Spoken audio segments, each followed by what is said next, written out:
तो आज का क्वेश्चन नंबर 1 है, इल्बर्ट विधेयक का विवाद किस पायरा से संबंधित था। ऑप्शन आपके सामने, A lord Curzon, B lord Lytton, C lord Ripon, D lord Harding.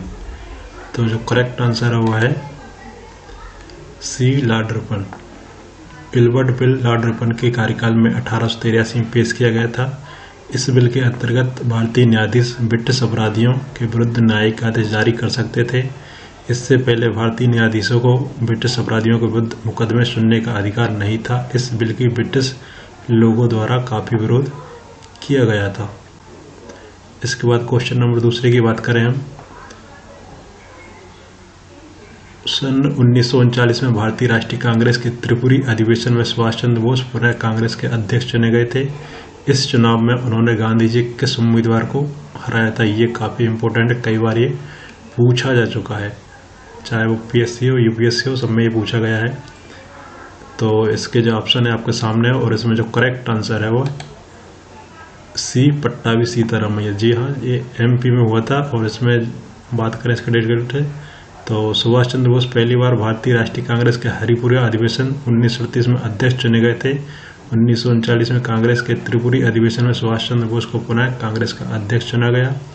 कुछ समय बाद सुभाष चंद्र बोस ने अध्यक्ष पद से इस्तीफा दिया और 22 जून 1939 को ऑल इंडिया फॉरवर्ड ब्लॉक की स्थापना की थी। तो ये गांधी ने कांग्रेस के केवल एक अधिवेशन की अध्यक्षता की थी। वह अधिवेशन किस स्थान पर आयोजित किया गया था, ये भी काफ़ी इंपॉर्टेंट है, हर बार पूछा गया है। इसमें ऑप्शन आपके सामने है और इसका जो करेक्ट आंसर है वह है ए है बेलगांव, कर्नाटक में। तो गांधी जी ने कांग्रेस के बेलगांव अधिवेशन की अध्यक्षता की थी। यह अधिवेशन सन 1924 में कर्नाटक के बेलगांव में आयोजित किया गया था। क्वेश्चन नंबर 4 है, निम्नलिखित में से किसका संबंध गवर्नर जनरल विलियम बेंटिक से था। ये भी काफ़ी इम्पोर्टेंट क्वेश्चन है, कई बार पूछा गया है। इसमें जो ऑप्शन दिए गए हैं आपके सामने, ए रेगुलेशन, दूसरे में जन निर्देश समिति, मेघालय का विवरण, आगरा प्रेसिडेंसी।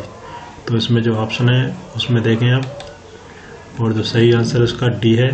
तो ये चारों में इसका संबंध था।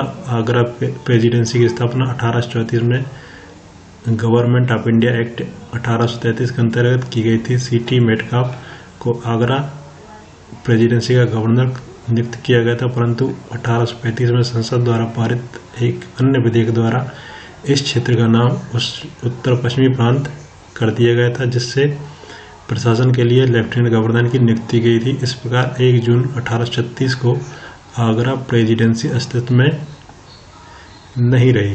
तो क्वेश्चन नंबर 5 है, युद्ध के बाद भारत ऐसा घाव बन जाएगा जो ब्रिटिश साम्राज्य की ताकत को छीन कर देगा।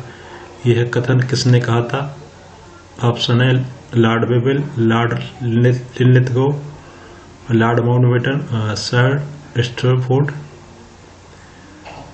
Stafford Cripps. तो इसमें करेक्ट जो आंसर है वह है ए लॉर्ड वेवेल।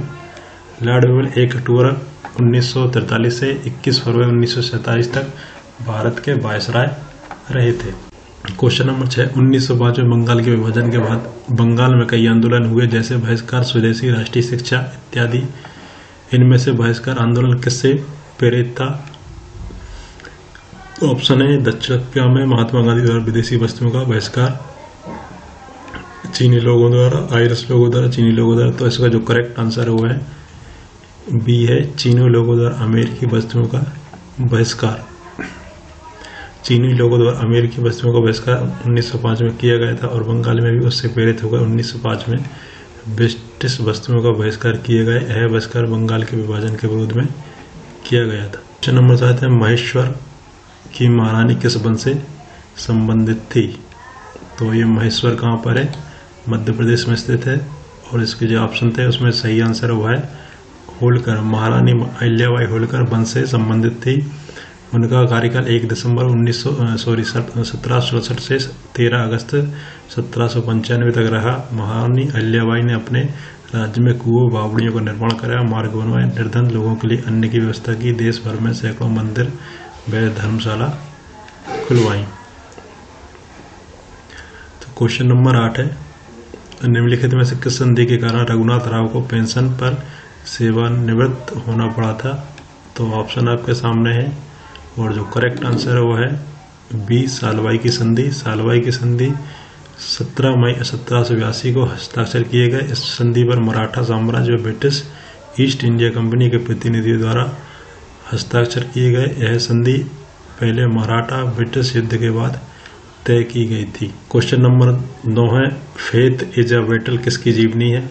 ऑप्शन आपके सामने है और इसमें जो सही आंसर है वो है बी है Khan Abdul Ghaffar Khan. Faith is a battle Abdul Ghaffar Khan की जीवनी है। इस पुस्तक को डी.जी. तेंदुलकर ने लिखा था। इसके बाद क्वेश्चन नंबर 10 की बात करें, निम्नलिखित में से कौन सी व्यवस्था 1833 के चार्टर एक्ट में नहीं थी?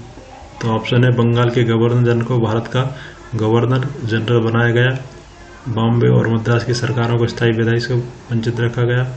तो जो इसका करेक्ट आंसर वो है डी, पोर्टफोलियो व्यवस्था की कानूनी पहचान मिली। चार्टर एक्ट 1833 को सेंट हेलेना एक्ट 1833 भी कहा जाता है। यह अधिनियम 28 अगस्त 1833 को पारित हुआ था। अधिनियम के द्वारा भारत में चार्टर को 20 साल की अवधि के लिए बढ़ाया गया था।